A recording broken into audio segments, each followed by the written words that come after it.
Mr. Randolph. Mr. Doherty. Chairman, we have a quorum. Thank you. If you would, at this time, please silence all electronic devices, including cell phones and pagers.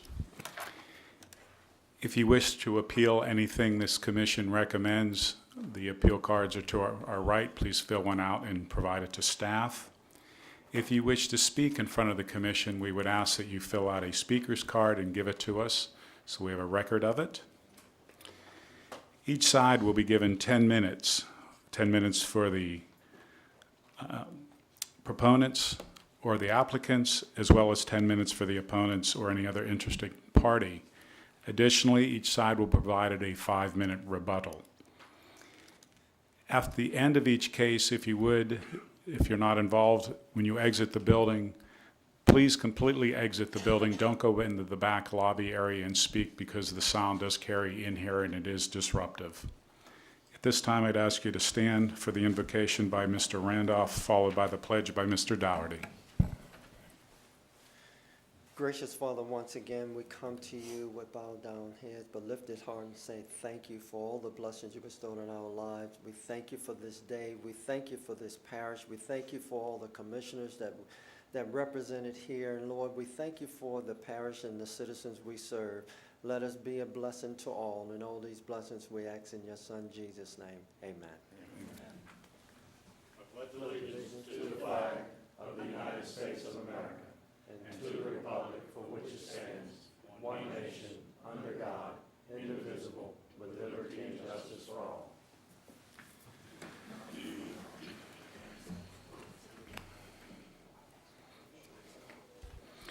In our package are the minutes from our December 9th, 2014 meeting.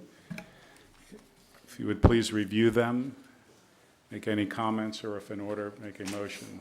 Mr. Randolph. I motion that we approve the minutes. Second. Moved by Mr. Randolph, seconded by Mr. Dougherty. Are there any further comment? Oh, Mr. Drum, excuse me. Seconded by Mr. Drum. Are there any further comments?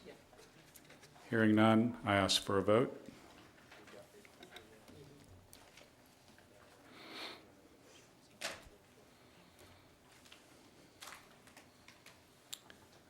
Motion carries. The consent calendar. Any items not pulled from the consent calendar are automatically dispensed by vote as approved and/or as per staff comments. Items pulled from the consent calendar shall be discussed and voted upon individually. Staff, are there any items that need to be pulled?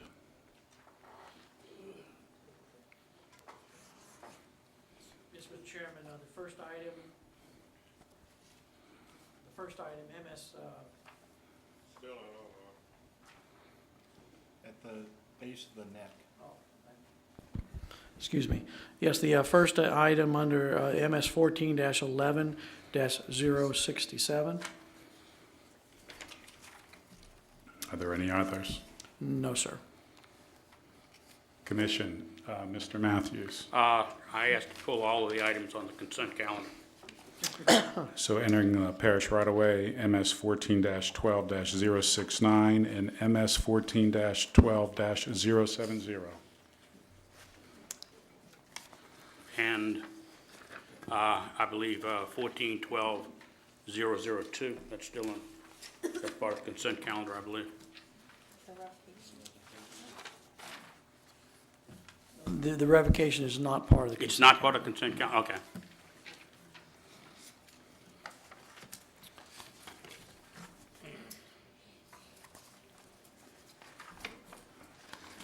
Okay. Entering parish right-of-way, servitudes and easements. Entering parish right-of-way, Oshner Boulevard, Ward 1, District 1. Request to enter parish right-of-way for the purpose of laying fiber optic cable. The debtor, Southern Light LLC. Parish Council District Representative, the Honorable Marty Dean. Staff? Yeah, this is just a end of the parish right away along Oshner Boulevard for the purpose of laying some fiber optic cables. Anyone from the public wish to comment on this? Seeing no one, I close it to the public, bring it to the commission. Mr. Matthews? No, I- Mr. Richard? I move to approve. Motion by Mr. Richard, second by Mr. Willie. Any further discussion? Mr. Richard? Hearing none, I ask for a vote.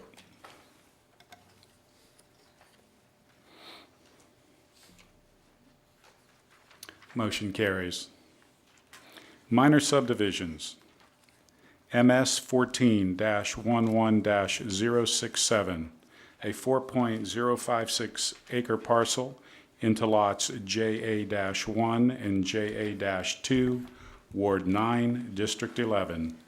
The owner is Jesse and Enola Ashley. The surveyor, BMF Professional Land Surveyors. Parish Council District Representative, the Honorable Steve Stefanczyk. This was postponed at the December 9th, 2014 meeting. Staff? Thank you, Mr. Chairman. The reason why the hearing is for this is one lot.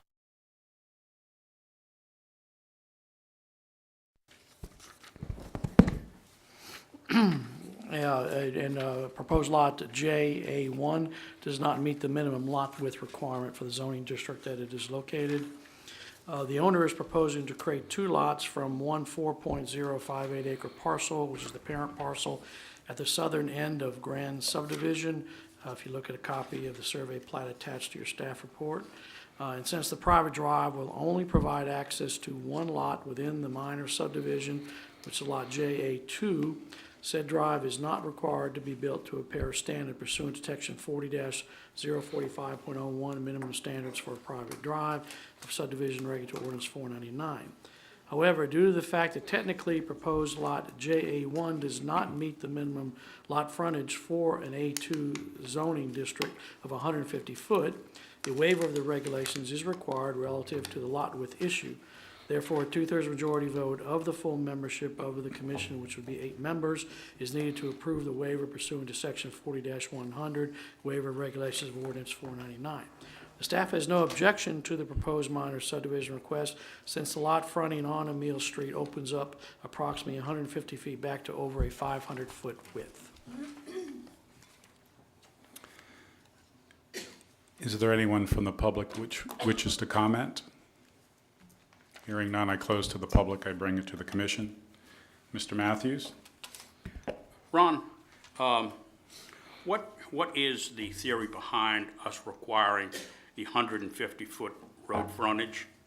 And we're being asked to waive that, but just what is the theory Well, I mean, behind it? typically, these type of minor subdivisions don't fit the zoning classification. The zoning classification is for new established lots of record where they have a minimum standard, but technically it's still zoned A2 and you have to meet the minimum standard if you want to re-subdivide. In this case, they simply don't have the ability to do that, but they still accomplished a re-subdivision of just one lot into 2 parcels, and they meet code requirements as far as acreage. Okay. My question was, in an A2, we typically require a 150-foot frontage. Why do we require that? What is the theory behind requiring a 150-foot frontage? Because we're being asked to waive that. I wonder what the theory is, Well, what it is. it's based on the zoning itself. It's a density issue and a minimum lot size issue. It's a 1 acre minimum, and the parish established a 150-foot lot width for a 1 acre minimum. Also to allow for typically a lot of the A2 lots do not require community sewage and water, so the idea was to have enough frontage along roadways to allow for the effluent to drop into the ditches and to run its course onto the next lot and you disperse the effluent. And this lot will meet that requirement even though it's only 60 feet. Technically, yes, yes. That's what I'm interested in. Thanks, sir. Move to approve then. We have a motion by Mr. Matthews and a second by Mr. Davis. Are there any further comments? Hearing none, I ask for you to vote.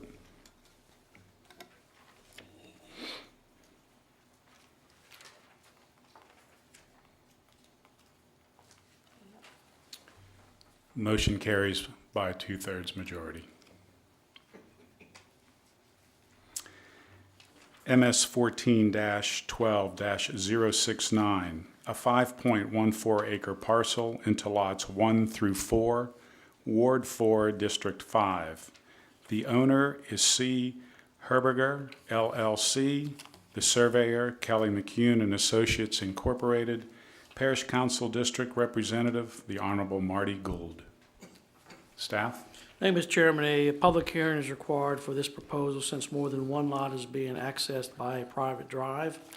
The owner is proposing to create 4 lots from one parent parcel, and since more than one of the parcels are being accessed with a private drive, said drive must be constructed to a minimum parish standard in accordance with Section 40-045, minimum construction standards for a private drive of subdivision ordinance 499. The staff has no objections to the minor subdivision request, subject to the following recommended amendments to the survey plat.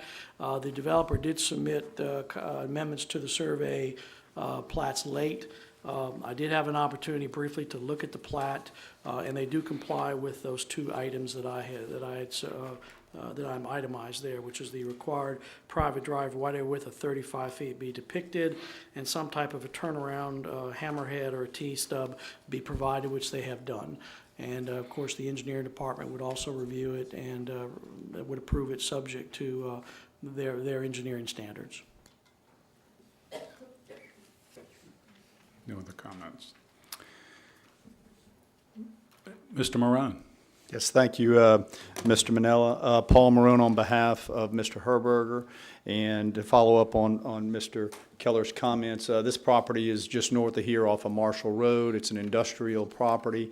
The intent is to create the 4 lots that you see before you for some office warehousing. And for that drive, Brook Sky Road, to continue to be private. As Mr. Keller noted, the 2 comments that he had and suggestions with regards to the width of the private right-of-way, as well as for the turnaround, have been addressed. Mr. McHugh has revised the plans, and both of those are clearly delineated on that plan that is now in Mr. Keller's possession. With that said, we would respectfully request your approval, and we'll be happy to answer any questions that any of the commissioners may have. Anyone else from the public wish to comment? This time I close it to the public and I bring it to the commission. Ms. Casabon. Yes, I'll make a motion to approve. Second. We have a motion by Ms. Casabon, a second by Mr. Randolph. Mr. Davis. Paul, Yes, sir. looking at the plat that we have, we don't have the one that was completed with the turnaround, whatever. Coming from Marshall Road, where is the entrance going to be, on the east side or the west side? The actual road, If you come from Marshall Road, it is going to be on the west side. the west side? Yes. Okay, and I suppose since this is I-2, you're going to have 18-wheelers maybe going down to the property? Most likely, no. Probably not 18-wheelers. The intent would be sort of contractor-type uses where you're going to have maybe a small office in the front and the use of warehousing connected to that. It's not impossible that there would be 18-wheelers, but we're not envisioning major distribution or deliveries in this area, mostly a hub for working off-site. Okay, if there was an 18-wheeler go down this property, would they be able to turn around? Yes, there'll still be room for that to Thank you. happen. Mr. Matthews. Paul, Yes. looking at this plat, it looks to me like the road is on the east side. Am I wrong? Because it looks like Marshall Road is to the north of this, and it looks like the road's on the east side. Yeah. Yes, I'm sorry, you're correct. I was looking at the north arrow incorrectly. Okay. You're correct. And then the turnaround is, back here is going to be a hammerhead T, cul-de-sac, or what, do you know? It is a hammerhead T that will be at the end of the south end of Lot 4 before you get to that detention pond. Before you get to the detention pond? That's- And- Okay, and that's going to be sufficient to turn around an 18-wheeler? I believe that it will, because you'll have, not only will you have that T there, but you're going to also have additional room outside of the right-of-way, between the right-of-way and the buildings. So you've got 35 feet from the edge of the right-of-way, and you'll also have that area between the right-of-way and where the building is that would allow for an 18-wheeler to be able to turn and maneuver in there. Okay, well, looking at the plat you all furnished late, how wide is that hammerhead? It looks fairly small. It looks like it's about 20, 30 feet there. 56, just over 56 feet. Okay, So it will be a, it will not be a turn, but it'll be a turn in and a back, able to back around and then pull back out. So you won't have circular as you would with a cul-de-sac, but you'll have the ability to turn in and then to back up and then to reverse your course. in 56 feet. And there will be some, you'll have the 56 feet at the southern end, but you'll also have, again, you'll have additional area there outside of the right-of-way, between the right-of-way and the building. As you'll see, the right-of-way itself is 35 feet, and the aggregate drive and parking area extends beyond that. So you do have 56 feet, but that 56 feet extends a little bit further than just the 16 feet that is identified as part of the hammerhead. This looks awfully small to me. I think you ought to widen that and make that a little larger. I just don't, I'm not a traffic engineer, but it sure seems like trying to turn around an 18-wheeler and they would be. Right. And we'll certainly talk Mouse. with Mr. McHugh and the engineers and if they think that there is some additional area that needs to be set aside as part of that, we can do that. Okay. Mr. Davis. My other concern, if that 18-wheeler goes down to Lot 4 and starts turning around, what happens when another 18-wheeler comes down by Lot 1? Well, Just out of curiosity. you've got 35 feet, and so that is just within the right-of-way. And all of that right-of-way, the ditching area that you see is actually outside of the right-of-way. So that 35 feet will be rideable space, whereas most of the time where we're looking at right-of-way, Right. our riding space is much smaller. In a lot of roads, it's 24 feet and so forth. So at 35 feet of riding space, that is wider than most of the typical parish roads that we have. Okay, I was just wanted to make sure, in the worst-case scenario, Right. they could get out. Right. Are there any further comments from the commission? Seeing none, we have a motion by Ms. Casabon and a second by Mr. Richard, Mr. Davis. Please vote.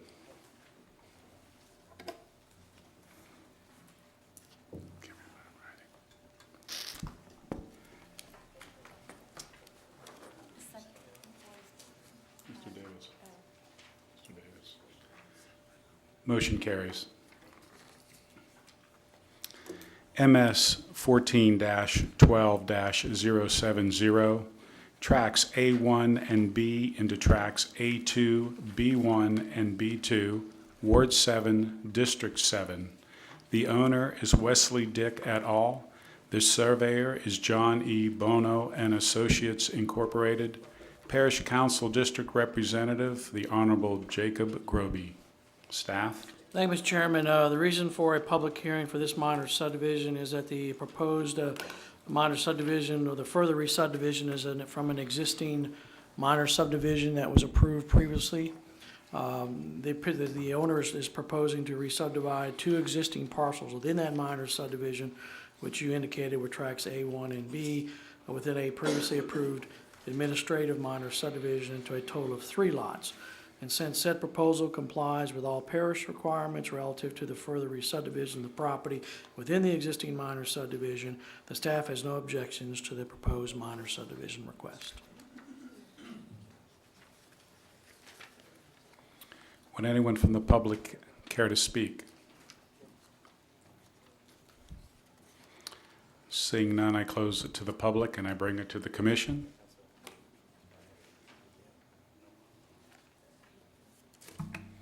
Mr. Davis. I'll make a motion to approve. Mr. Davis makes a motion to approve, second by Mr. Lauren. Is there any further discussion? Hearing none, please vote.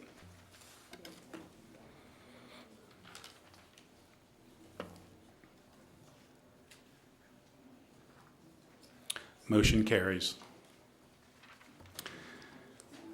Petitions and requests, we have none. Entering the Tammany Trace, we have none. Revocations, closings, review. Revocation 14-12-002. Revocation of a portion of Algiers Street, Slidell, Louisiana, Ward 8, District 12.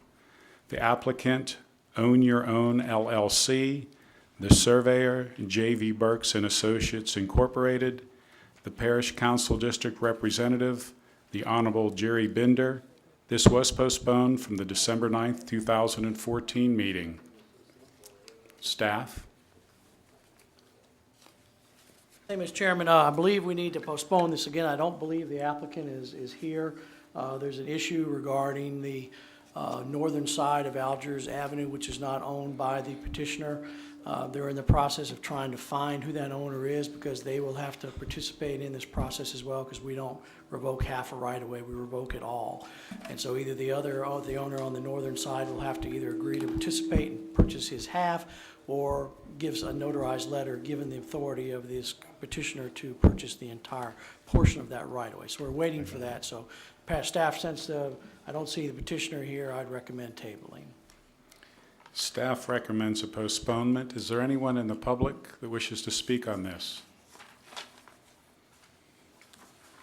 Seeing no one, I close it to the public and I bring it to the commission. Mr. Dougherty. Mr. Chairman, I'd move to postpone until our February meeting, and hopefully we'll be able to take action at that point in time. Second. Motion to postpone by Mr. Dougherty, a second by Mr. Matthews. Is there any further discussion? Seeing none, I ask for a vote.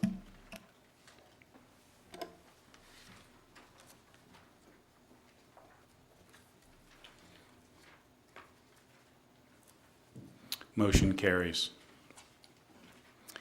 Re-subdivision review, we have none. Dormant subdivision review, we have none. Tentative subdivision review, we have none. Preliminary subdivision review, we have none. Final subdivision review. SD 04-08-024FP16, Beatico Creek, Parcel 16, Ward 1, District 1. Developer, owner, Beatico Creek Preserve, LLC. The engineer, Kelly McHugh and Associates Incorporated. Parish Council District Representative, the Honorable Marty Dean. Staff? Yes, so the developer wished to postpone this until February. They had some issues with weather and they couldn't completely get it constructed out. Staff recommends postponement. I'd bring it to the public. Mr. Morone. Yes, Mr. Chairman, Paul Morone on behalf of Beatico Creek. As staff noted, we submitted a letter today requesting that the matter be tabled with the holidays and some weather issues that we encountered.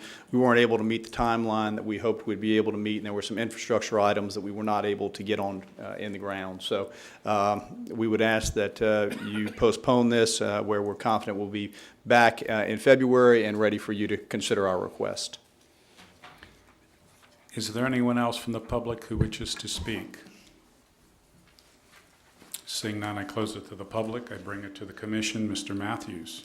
Paul, thank you for doing that. It looked like there were no roads and no ditches, so that'd be a good thing to do, is postpone it. I therefore move to postpone to the February meeting. So, motion by Mr. Matthews, second by Mr. Randolph. Mr. Lauren. Thank you. Any further discussion? Hearing none, please vote.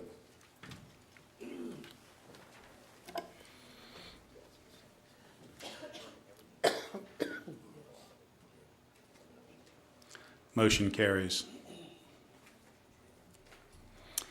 SD 05-08-021F1A-6, Terabella Phase 1A-6, Ward 1, District 1. The developer owner, Terabella Group, LLC. The engineer, Kelly McHugh and Associates Incorporated. Parish Council District Representative, the Honorable Marty Dean. Staff? Yes, periodic inspections have been made by this office during construction, and the final inspection was made on December 22nd, 2014. The inspection disclosed that all asphalt roads and road shoulders are constructed. The following minor uncompleted items existed at the time of final inspection and will be completed before the plats are signed. Items 2A 1 through 6 are okay. B 1 through 3 are okay. 4, show as-built elevations in the legends and on drawing. Show as-built elevation of culverts and roadways. 6 and 7 are okay. Sewer and water, negative bacteriological report relative to the construction of the project's water system has not been issued by the Louisiana Department of Health and Hospitals and OPH as required by Section 40-070.0 of the Subdivision Regulatory Ordinance Number 499. A letter of acceptance and responsibility for the perpetual maintenance and operation of the water and sewer system has not been issued by the utility provider as required. Need as-built signage plan. Items 2 and 3 are okay. Need street name signs and traffic signs. Need blue reflectors. And also as a verbal, revised typical cross-section of roadways to read 2-inch type 3 binder course for plat and as-built. Should the Planning Commission approve the request for final approval, a warranty obligation will be required for the infrastructure in the amount of $33,000 for a period of 1 year. The staff recommends approval of the proposed final subdivision request subject to the developer complying with all comments and no plats to be signed until all items are satisfactorily completed. No mandatory developmental fees are required since the developer has entered into a voluntary developmental agreement and has paid all current fees. Department of Planning have no comments. Thank you. Mr. Morone. Thank you, Mr. Chairman. Paul Marone, again on behalf of Terabella Group LLC. As you'll note from the staff's comments and report, all of the construction-related activity has been completed. Roads, ditches, retention ponds, and so forth are done and are functioning properly. The outstanding items are what I would term as minimal in nature. There are a few as-built items that need to be prepared and submitted. Mr. McHugh is aware of those and advises that he can have those very shortly. As to the sewer and water, this is tying into the existing system in Terabella, which is a parish-maintained system. So we have every expectation that the bacteriological report will be fine, and we'll have a letter of acceptance shortly. The street reflectors and signage were supposed to be put in today, although I cannot confirm, and Mr. McHugh was not able to go out and confirm that, but I can confirm to you that the installation of both of those is imminent. They may be in as we speak, but if they are not, they are certainly going to be in within the next day or so. The developer was aware of that, was working on that, so I have every confidence that those will be done very shortly. With that said, we would respectfully request approval for this phase of Terabella, knowing that each of these items will be completed to your staff's satisfaction before the plats are signed and filed. And I'll be happy to answer any questions any of the commissioners may have. Thank you. Is there anyone else in the public who wishes to speak? Seeing none, I close it to the public. I bring it to the commission. Mr. Randolph. Yes, Mr. Morone, the paving and drainage plan, have all those items been met? I may have missed it, but The paving and drainage plan items under Section 2B, all of those have been met with the exception of items 4 and 5, which are to add the as-built elevations in the legend on the drawing and show the as-built elevation of the culverts and the driveways. Those two as-built items are not yet completed, but Mr. McHugh tells me that those can be completed certainly within the next couple of days, but no later than the end of the week. Mr. Davis. Yes, Paul, I remember when this came through tentative, that loop you have at the southern portion of Jardin Loop, that turnabout, I think we talked about this before. It's not going to hit that brick wall fence, right? I believe that's Garden Walk you're looking at, sir. Oh, I'm sorry. I'm looking at the wrong plat. I apologize. I apologize. Mr. Matthews. It won't, then it clearly won't hit that wall. The answer would be no. All of the items really on here, except 2, 4, and 5, really are administrative stuff that needs to be shown on the plat. Number 2, the base test results. Refresh my memory, exactly what does that require, and has that been done? I believe that has been submitted. That has been submitted? Yes, sir, I Okay. believe so. And from what you said, the street names and traffic signs and the blue reflectors should be in before the end of this week? Yes, absolutely. And with that assurance, I'd move to approve. Motion by Mr. Matthews, Second. second by Mr. Randolph. Any further discussion? We have a motion and a second to approve. Please vote.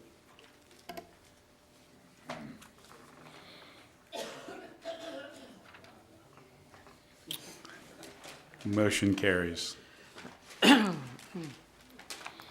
SD 12-08-004F1, Garden Walk, Phase 1, Ward 3, District 5. The developer owner, Citadel Builders. The engineer, Kelly McHugh and Associates Incorporated. Parish Council District Representative, the Honorable Marty Gould. Staff.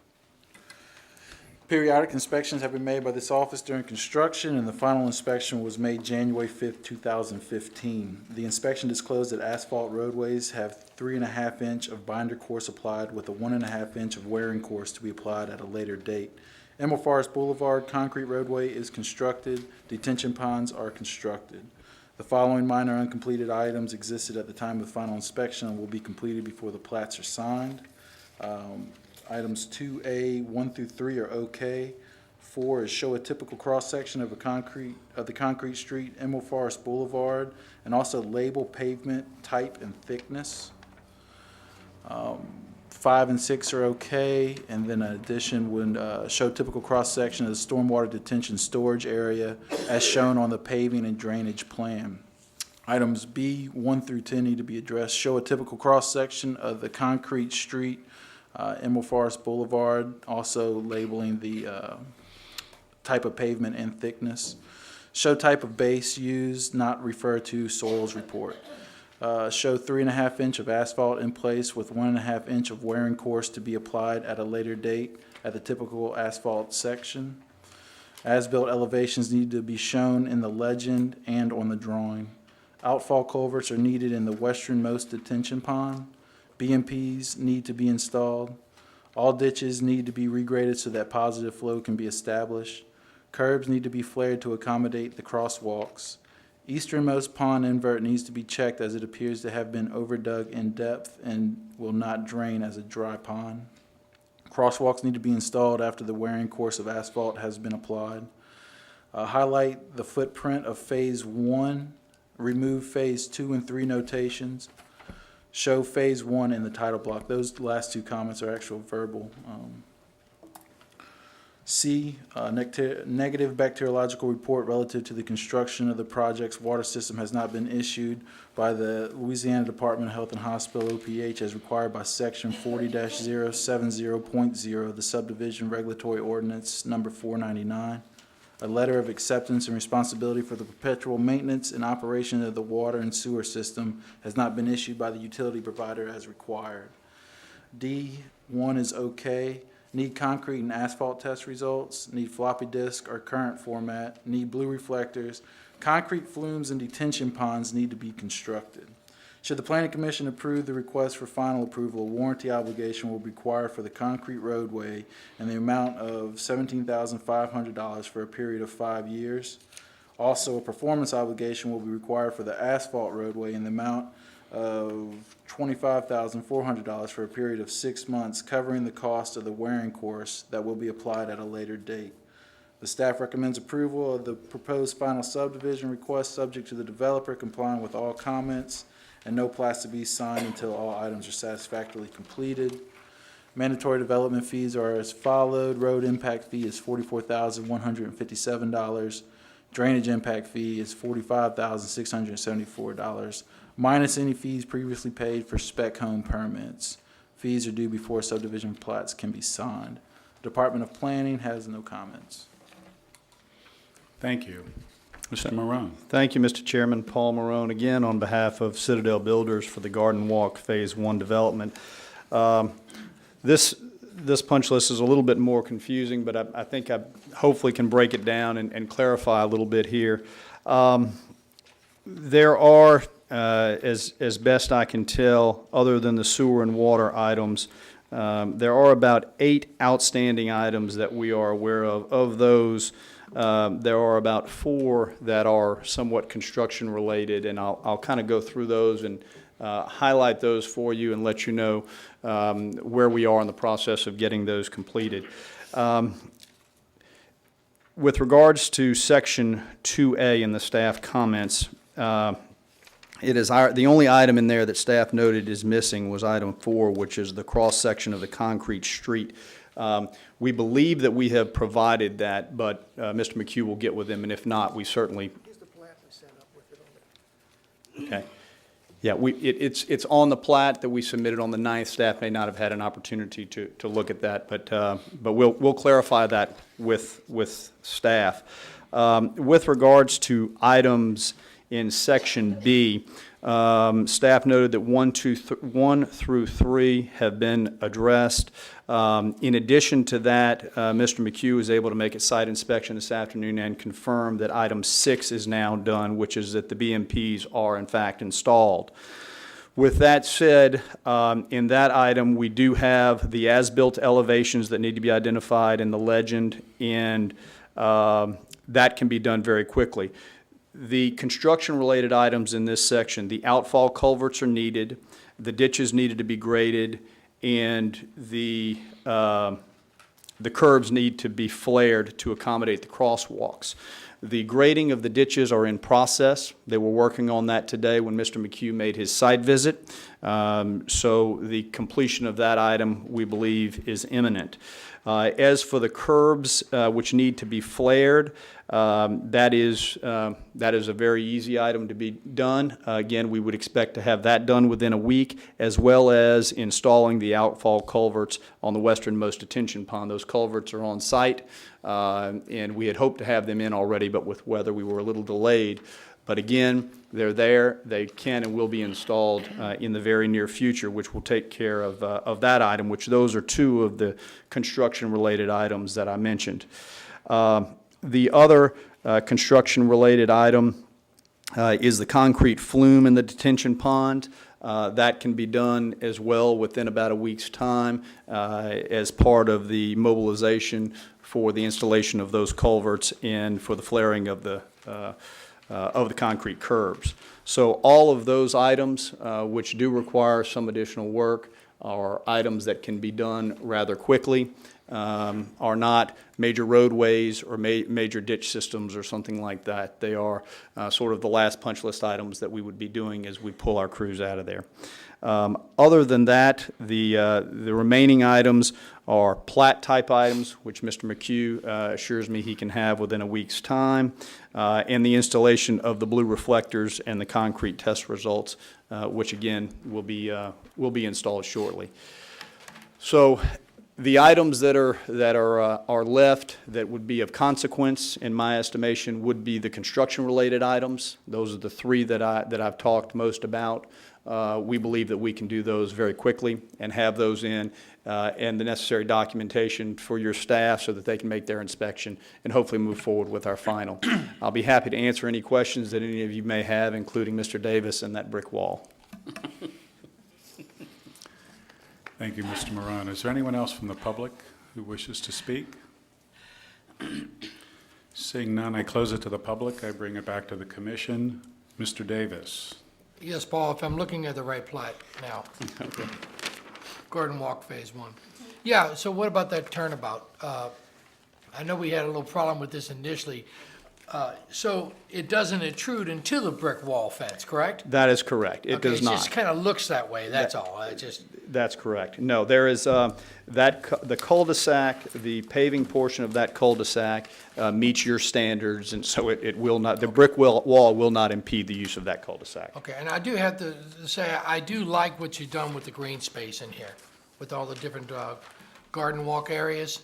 One question, why is Garden Walk G5 not have a walking path when all the rest do? Just out of curiosity. That's a good question, and I'm not, Because, I mean, that would, because these individuals and those lots would have to, I'm just saying. yeah, is and I there a don't, reason for to be that? honest with you, I'm not sure why there is not a walking path through G5. I believe that at one time that we had intended to try to have a walking path through there, and I'm not sure if it has something to do, I'm looking at the, Kelly, do you know why the walking path's not in G5? I thought it was in the tentative, I thought. I thought it was too. I thought it was. But, you know, we moved that pond because of that ditch on that side, and it might be between the pond and the ditch. But it's not shown, it's supposed to be there, it's not shown. So there is supposed to be, so there is supposed to be a walking path? My recollection is that there was, and I was I not thought aware so of it too. being removed. Okay, so, yeah. So, Well, if you can update that, I guess. that would yes, be we great. will check that and make sure that that's addressed on the All right, final. thank you. Mr. Randolph. Yes, Paul, you stated that Mr. McHugh did a most recent site visit. Will that cover item number 9, the eastern most part of the pond, when the inverted, looked like the ditches are dug too deep? It probably needs 3 or 4 inches fill, put back in the pond. Yes. Little water holes in it. He- Not very much, it's not a pin deep. There is, Saves a little extra. there's about 3 or 4 inches of additional fill that will need to be put back in order to bring that elevation up so that it doesn't hold water and that it acts as a drainage. Okay. Not very much. Right. Like I said, 6 inches deep. And just in one spot, it's only in one spot. Yes, sir. Mr. Matthews? That was one of the questions I had. Paul, when is that going to be taken care of? Because that wasn't addressed in your comments. That will be one of the first items that is taken care of prior to the culverts being put in. Okay, that's week, month, A week at the most. week at the most. Less than a week on that item. Okay, 'cause that is one of the more important ones of the construction items, I think, is that pond holding water. I do have one more question. Above Lot 13 on the westernmost portion over here, looks like there's a little section that is outside of this dotted line. What is that? See how it kind of goes around that? Yes, and I believe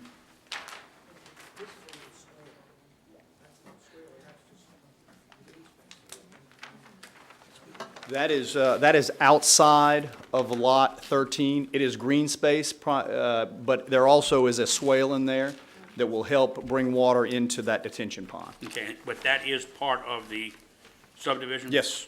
And that will Yes. be maintained by the subdivision? Yes, along with all other green space. Okay. Just one second, I'll make sure I've addressed everything.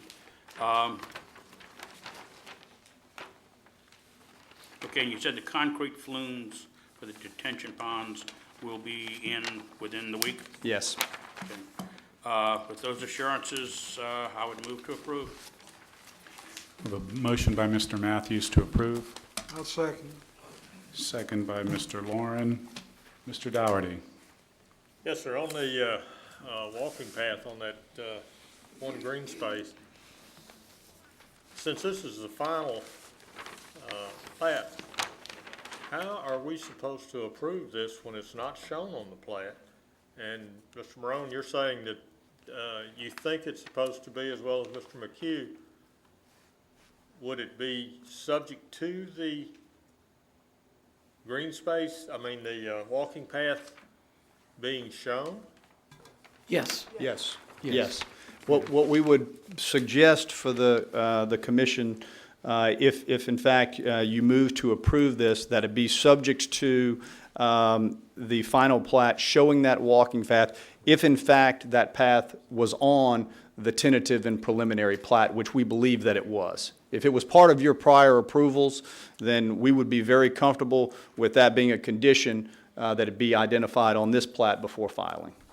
Okay. Thank you. I don't know who made the motion, but you might want to revise it to state I that. thought that was one of the assurances that Mr. Morone had given us. I may have missed that, but I thought that was one of the assurances. If not, I would amend my motion that it be approved, subject to that assurance and the other assurances that Mr. Morone had verbalized.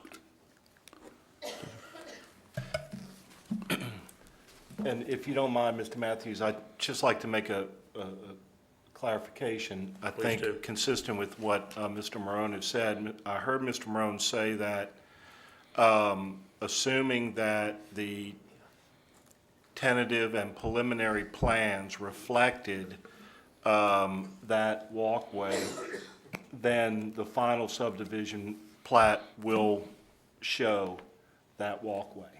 That's what I understood. Okay. My question is this, though.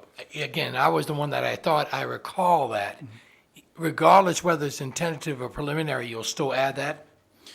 Or is that something you aren't prepared to do as of right now? My recollection is the same as yours, that it was there. I thought so too. and My that's- recollection is that you could essentially walk the entire perimeter of the property. So if it was there, then we will have that. I'm a little hesitant to say that if it wasn't there, we would have it, because if it wasn't there, there may have been a legitimate reason for not having it there. But my recollection, I just don't know. I just can't say for certain. But our intent would be to follow your prior approvals in both the tentative and preliminary stages. Okay. Mr. Matthews? We're beating a dead horse here a little bit, but if that was on the preliminary and the tentative and the preliminary, then of course you are agreeing to put it on there. If it was not, you are not here going to voluntarily agree to put that walking path. That's Is correct. that correct? That's correct. Okay. I'm comfortable that that was on the tentative and the preliminary, but in any event, we can't require it if it was not. So, So, Mr. Matthews, would it be appropriate to make an amendment to the motion to approve to state that the final plat will reflect the What was- preliminary plat? yes. Is that correct, Mr. Yeah. Morone? Yes, yes. If So that was on the preliminary So if it is plat, on there, it it will will be be on the- reflected. If it isn't on there, then it will not be reflected. That's But correct. it will mirror the preliminary. Yeah, that's correct. Yes. So then, well, Mr. Randolph, Yes, sir. For staff or Paul, under the mandatory development fees section, that's bold, what does it mean paid for, quote, spec home permit? What is that? I don't know what that means. The developer came in, they're allowed per ordinance to do 5 spec homes or up to 10% or up to 5 spec homes per development before final plats are recorded. In this instance, the developer did do 3 spec homes. So at time of getting the building permits, he paid for the road impact fees and the drainage impact fees for both 3 lots already. So that's just, it's just in there saying that spec homes have been, building permits for those spec homes have been obtained and that those impact fees have been paid already. So minus whatever has been paid already. I think And that can be done by the planning department. They have record of that. Thank you. Yes, sir. Is there any further discussion? Okay, we'll need a motion to amend the main motion to have the final plat reflect the pathways of the preliminary plat. Do we have such a motion? That was, I thought, my motion. Okay, we have to state it. That's all I'm doing. So Okay. moved. So we have a motion to amend by Mr. Matthews. I need a second. Second by Mr. Richard. Please vote on the amendment.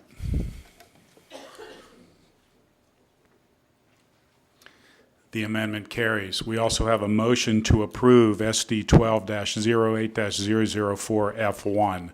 Motion made by Mr. Matthews and second by Mr. Lauren. Please vote.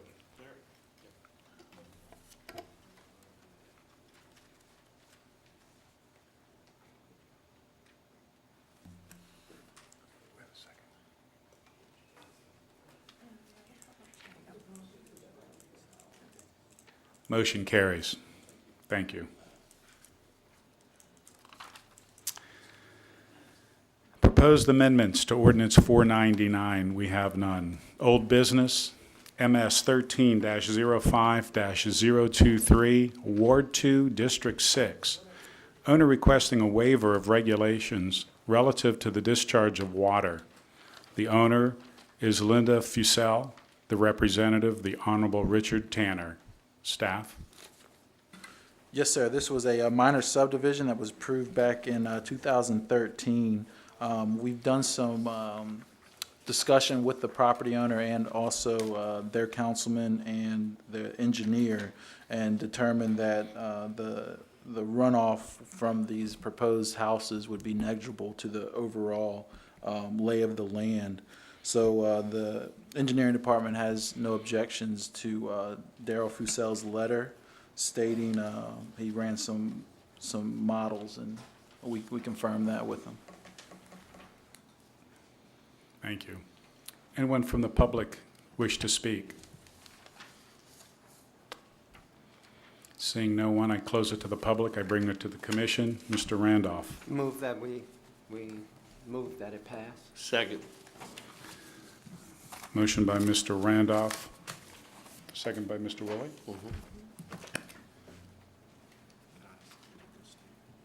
Yes. Jeremy, I see that in the engineering comments, the engineer is to provide some additional or an additional drawing showing, among other things, the surface drainage arrows for each lot. Do you know if that's also going to include the arrows for the adjacent lot upon which the water could potentially flow from the, I'll call it the front basin to the rear basin? In other words, I guess my question is, do we know if there is a natural drainage servitude from one of these properties to the other, where the subservient lot, if you will, would be required to take this water? Right, Or is this contrary to what appears to be the natural water drainage flow? Darrell has submitted a final drainage plan. I don't recall if there's actually showing arrows flowing, the flow arrows to what you call the front basin and the subservient basin. They do have elevations, natural grade elevations on there that show that flow going that way. As for a natural drainage servitude, no, there's no drainage servitude there other than just Okay. the natural grade and the lay of the land showing that it goes that way. Are you Mr. Fussell? Yes, sir. Okay. Do you understand what I'm asking, engineering? Yes, sir, and one thing that we also have a letter from the adjacent landowner to the north. The way this works, right now, there's an existing road and there's an existing pond there to the north. Most of the land drains to that pond to the north. That pond has an overflow pipe. When when it does overflow, it drains to another pond on the Fasell's brother-in-law's property. And we have a letter from him giving assurance that he has no problem with the water. And in fact, he likes the water. Most of the time, his pond doesn't have enough water. So we have that letter as well. Well, my suggestion would be the property owners may want to consider entering into a drainage servitude agreement that can be recorded in the courthouse. Because of course, the way I see it, there's always a possibility that years down the road, Mr. Keating may choose to sell all or part of his property, and what happens with the new property owner and his or her feelings about that runoff. But as far as making it a parish requirement, I don't believe it's necessary. That's all. Ms. Casabon. I was just gonna say, I was familiar with the property, and if the runoff from Linda's pond that goes into her brother's pond, that pond won't hold, water as much, so they need it. It's just the way the lay of the land, and very familiar with it. And then eventually, it flows. We have ditches, and it would go into the nearby creek. So it's never been a problem with drainage, never been with sheet flow because of the terrace. They have a good, they farm it, and there's not been a problem. Mr. Matthews. We're asking to waive the regulation, and the staff conveniently gave us where the definition of what we need for the waiver. And it says that to waive this, there has to be an unusual hardship. I don't know what the unusual hardship is, and I think that needs to be verbalized for the record, if there is an undue hardship, what it actually is. The second question I have is this drive we're talking about that appears to be causing the problem. It's a parking spot for a school bus. I'm confused as to what that drive really is. And I think we should have a little more explanation here, rather than it's just okay. I can explain it. You want me to explain it? It would be addressed to the petitioner's staff as to the wavering. Though we will address your comment, though. Does staff or the petitioner Answer the question. have an explanation as to what the undue hardship is? That's my question, Mr. Chairman. I would say the undue hardship would just be trying to get this draining when the sheet flow is already draining to a certain area. So you would really have to manipulate the whole land to get it to drain into the roadside ditch, into the pond, and then into the other pond. Okay, that can be done. As I understand, an undue hardship is not just an inconvenience or an extra cost. That isn't what triggers the undue hardship. It needs to be something that really would be a real problem to. I guess I'm not familiar with the definition of undue hardship then, if you can inform me. Well, it has to be something other than just an inconvenience or a modest extra cost. It would have to be something that requires some type of monumental exercise to acquire or to accomplish. That's the understanding I have of undue hardship that was drilled into us from the Board of Adjustments, that require most of this stuff to have an undue hardship. And we need to have some type of real verbalization as to what is a undue hardship, and I haven't heard anything.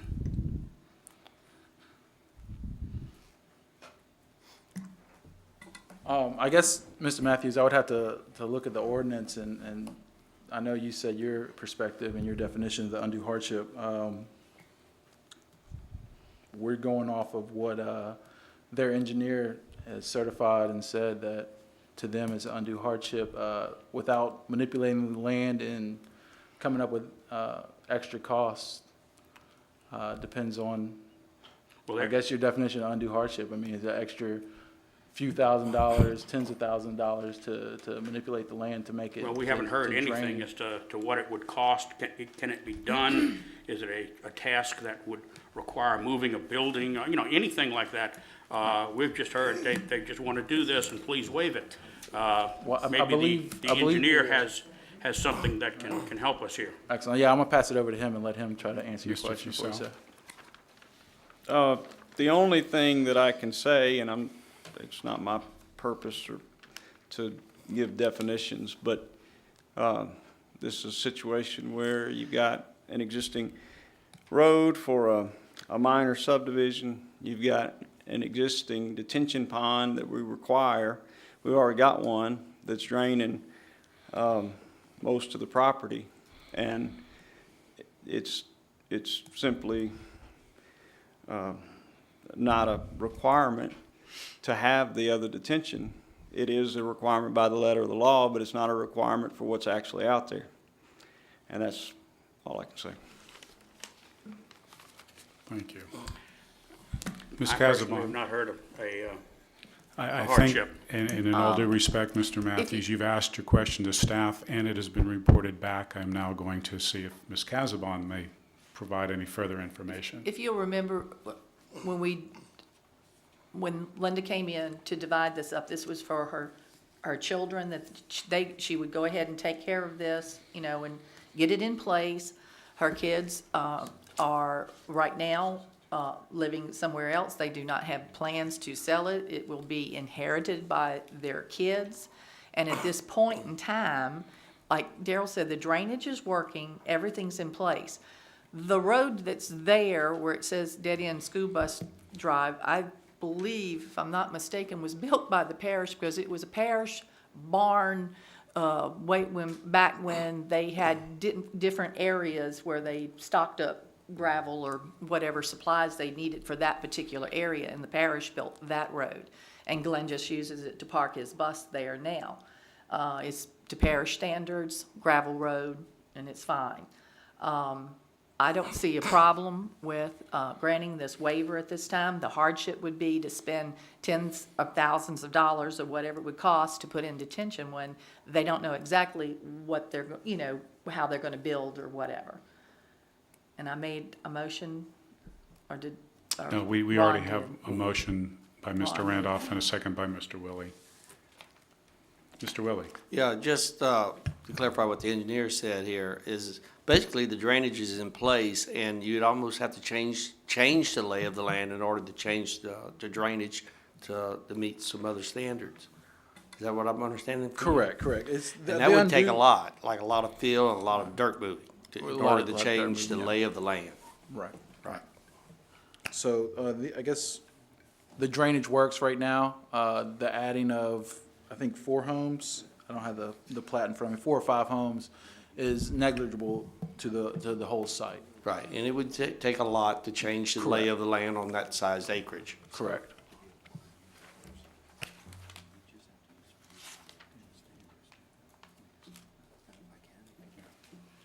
I would ask council to state what a unreasonable hardship? Yes, the code uses the term undue hardship. Undue. Obviously, you cannot put in black and white a definition for this type of verbiage that would apply to all potential scenarios to which it may be applied. So I would recommend to the council, to the commission, that it use what I call a reasonable man standard. What would a reasonable man under similar circumstances consider as an undue hardship using these facts? And do the facts as explained by various persons here qualify as a reasonably undue hardship? And what I've heard is that current drainage is in place, like Mr. Willie said, and to strictly meet the parish's drainage regulations and how drainage is to occur on this property will require work where work would not otherwise be required. And of course, there's a cost associated to that work. Whether or not this commission feels that is an undue hardship is for you to determine. Thank you. Are there any further comments by the commission? We have a motion by Mr. Randolph and a second by Mr. Willie to approve. Please vote. This does take a 2/3 majority to pass.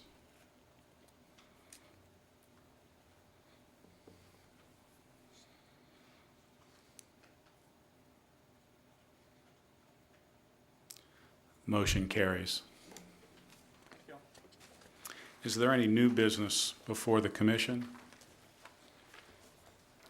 Hearing none, may I have a motion to adjourn? So moved. Thank you. Staff approves.